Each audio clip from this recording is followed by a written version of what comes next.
We've seen a lot of resources be pulled out of Prospect over the last couple of years, which is what their for-profit status has allowed them to do, is allowed shareholders to take distributions. And they've kind of drained that.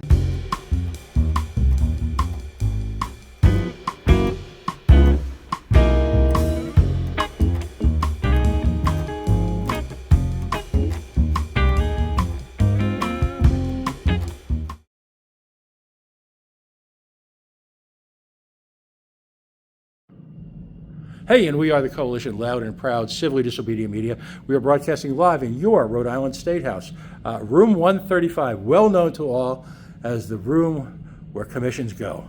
A couple of big meetings here at the State House this afternoon having to do with housing, but on everyone's mind right now is what's happening with Prospect Medical. Now, if you haven't heard the term Prospect Medical, if that's who's Prospect Medical, well, they are the, if you will, the owners, the managers, the takeover artists, if you will, of, well, Fatima Hospital and Roger Williams Medical Center, which, as we all know, are key components, well, of virtually everyday life here in Rhode Island, particularly if you're on the north end of the city. They serve a variety of needs, everything from long-term rehab, in the case of Fatima, all sorts of neurological support services, a wonderful local hospital. And then, of course, you got Roger Williams, which is one of the big guys on the block and supports everything from emergency care to, well, everything. So all of us know how precious community hospitals are now. One needs only ask the folks in Pawtucket, who now either have to go to Sturdy in North Attleboro or go down to Rhode Island Hospital, and how important it is to keep these online, not just for the medical care that they provide, which is so important, but also the jobs and the continuity and the community engagement. All of this is very important, well, to any city, particularly Providence. I'm here, you probably recognize him already, I'm here with Senator Jake Bissaillon. He is the senator for District 1. He's newly emerged, a long-time, if you will, participant in Senate operations. And now he walks into the seat, a lot of situations happening at once. But this is part of your hometown now. I believe Fatima is in your district? Roger Williams. Roger Williams is in your district. If you can give folks sort of a quick, if you will, Prospect 101, and you know the word steward is coming up again, and draw an analogy between that. How did we get here? Why is Prospect all of a sudden part of our lives? Yeah. First, I think you did an excellent introduction to some of the issues, the current state of play. So I represent Providence Senate District 1 in the state Senate, as you said. Roger Williams Medical Center, nestled right between Chalkstone Avenue, Smith Street, and then Fatima you have is right outside the north end of Providence, right in North Providence. And as you said, a lot of folks rely on Roger Williams Medical Center for first-rate care, whether it's their ER or even their cancer care, right? They have a world-class cancer treatment center there. A lot of investment has been made. But as we saw earlier this week, Prospect Holdings entered bankruptcy court, right? Federal bankruptcy court is seeking that protection. And what we have to be vigilant of here in the state of Rhode Island is that those two hospitals get carved out of that bankruptcy proceeding and are allowed to proceed with the transaction that really the Department of Health and the Attorney General, the two state offices, if you will, that are tasked with reviewing any certificate of need, any transfer of the sale of a hospital. They have done a tremendous amount of due diligence over the last year and a half because there was a proposed transfer of those two hospitals to Centurion, which is a nonprofit group. Charter is a for-profit group. And there is an important distinction there because we've seen a lot of resources be pulled out of Prospect over the last couple of years, which is what their for-profit status has allowed them to do, is allowed shareholders to take distributions. And they've kind of drained that system, and you've heard Attorney General Nerona kind of rail against that sort of business model. He took a number of steps over the last couple of years to capture any resources that were left in those two hospitals. I think he did an excellent job with that, and also reviewing the deal that was on the table to sell them to the nonprofit Centurion. So what a number of state officials are asking for is for that sale to proceed. And if you talk to the individuals that know the most about the situation, namely Attorney General Nerona, what he would tell you is that this was a day they were preparing for a long time. That so many resources have been pulled out of the national group at the top level of Charter Care, the for-profit raiders, if you will, that bankruptcy proceedings were inevitable. It's an inevitable protection that they were going to seek. And so he's had outside counsel, I believe, ready to go since day one to ensure that the sale to Centurion of the 2 Rhode Island-based hospitals, only those 2 hospitals, could continue to proceed. And what does that allow us to do, Pat? That allows us to keep those 2 hospitals open, allows communities like Elmhurst, the North End, Smith Hill, continue accessing care there, right there at Roger Williams Center. That's the most important thing I want to see as an advocate for my community is I want that hospital to stay open. Obviously, I want Fatima to stay open as well. People to continue to access care there, and people to continue to be able to work there. Healthcare jobs go up and down every rung of the socioeconomic ladder, right? From your CNAs to your doctors to your administrators. Really, they're important cogs in the city's economic engine, in the state's economic engine. And as we talk about the state, we already know that we have a healthcare system in crisis, right? Right. Access to primary care, all sorts of issues, people having to go up to Boston for other types of care. It would be chaos in our system if 2 more hospitals closed. And so what I think a lot of folks are on the lookout for is how do we keep these open, not just to keep the jobs, but to keep the care and not cause that chaos in our system. And what appears to have happened is this tangled mess, and the MO seems to be consistent in both cases, both in Stewart and Prospect. You've got this entangling set of leases back and forth, which have allowed for these crazy intercompany transfers of money bouncing around like a pinball machine.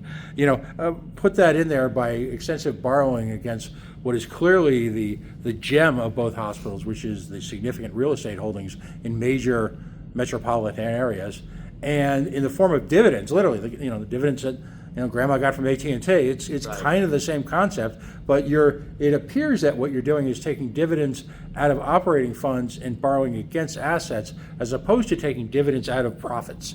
And Right. and so, what can? No, There I am. think you've painted a pretty good picture. It's a complicated picture, but it's absolutely that complicated, and it's complicated like that by intention, right?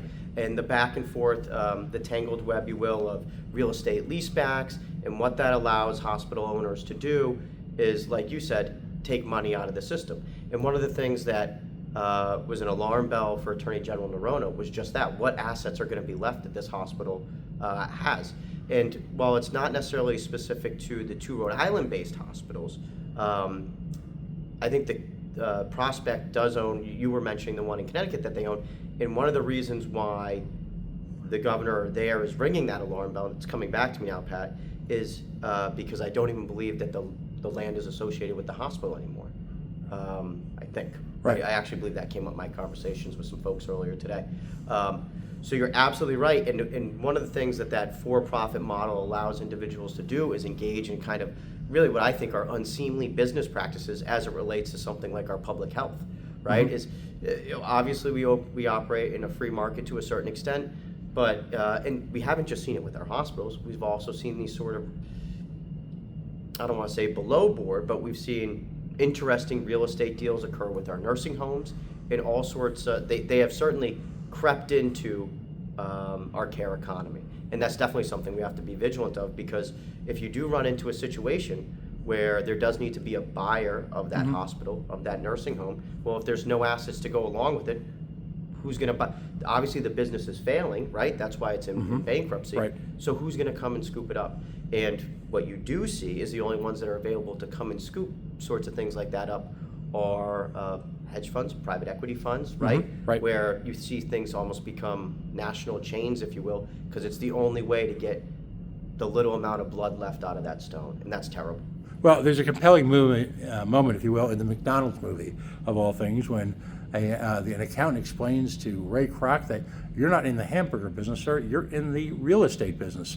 And that model became pervasive in the 80s and 90s when you looked at chains like Sears, for example, which were bought by a Raider. I mean, one of the great American industries, right? Literally transformed America with the Sears catalog.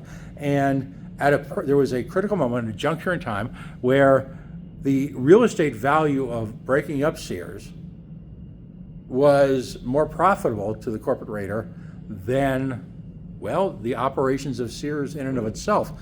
the problem here is, and this is why it's so clouded, and listen, as a libertarian, it's difficult for me, all right? The problem here is you've got a public trust in the form of the medical system, which has always operated under the do no harm, Right. both not only in its medical practice, but in its business practices. Now that's been turned upside down. What the heck do we do? Yeah.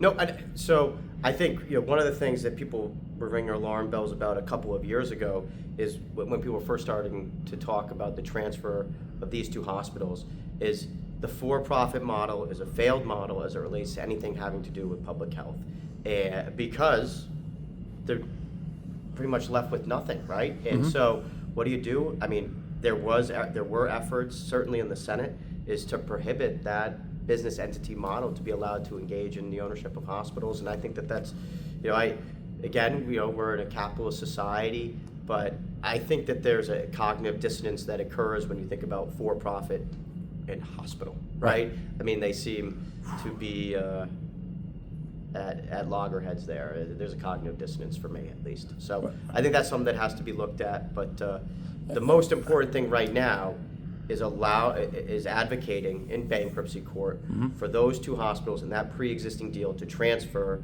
Roger Williams and Fatima to Centurion, a nonprofit group, allowing that sale to go through so that those two hospitals can stay open, keep the jobs, keep the care, and not cause chaos and rouse public health system. Fair enough. What do you see happening in literally the coming weeks? What's the next step? Are we literally, and this is not a shot, are we still trying to figure out what the next step is? So I think that bankruptcy proceedings are going to take their normal course, but I do know, and I commend the Attorney General, he said he has been preparing for this for over a year. Special counsel is going to, I believe, advocate for this deal, this pre-existing deal, to be accelerated out of those proceedings. But So it's something along the lines of a structured bankruptcy where as part of, and folks, right now, this is not a dissolution, if you will, and Prospect maintains that they're going to continue operations. What that really means, as we've all seen, folks who are veterans of the business world, we're not sure, but in a structured approach, you've got the opportunity to complete the transaction to the not-for-profit and walk the facility out of bankruptcy. Of course, the question then, and this is where the forensic accountants come in, what's left?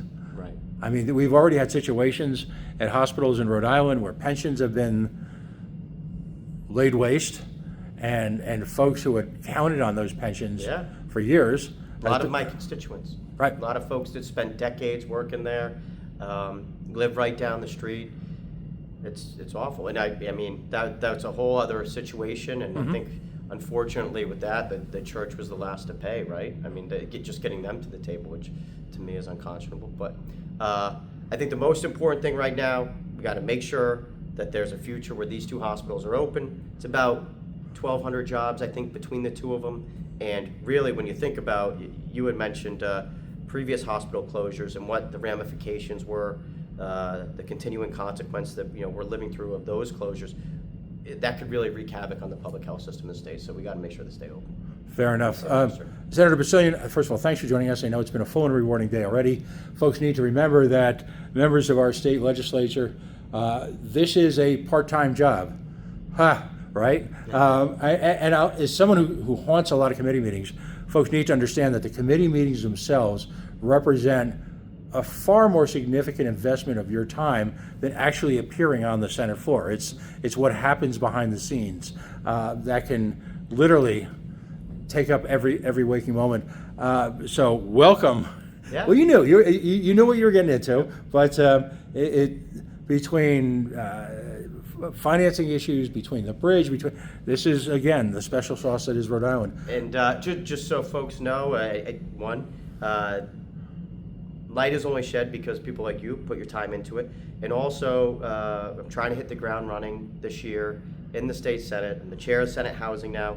And just today, I was meeting, we're going to have a critical oversight and housing committee meeting on Tuesday to talk about the homelessness issue that unfortunately there's been about a 30% increase in the number of folks experiencing homelessness year over year. It really is a consequence of a number of different things, not the least of which is issues with our own behavioral and public health system, but also our housing crisis. And so we're hoping to begin not begin, we're hoping to get some answers on Tuesday. That will be at 2 o'clock. That will be at the State House. And I was already preparing today, and I'm looking forward to a full-throated hearing on that. In closing, again, thank you for your time. How can folks reach out to you? The best way to reach out to me is through my Senate email, sen-bissaiallon. It was a pop quiz. Easy for you to say. legislature.gov. And I'm on social media. That's the easiest way to get a hold of me. While I represent Smith Hill, North End, Elmhurst in the state Senate, I certainly have been around for a little bit. I was previously the Senate Chief of Staff, Providence City Council Chief of Staff. So if anyone ever has any questions on how to navigate government, just shoot me a message. Fair enough, Senator. Thank you very much. Of course.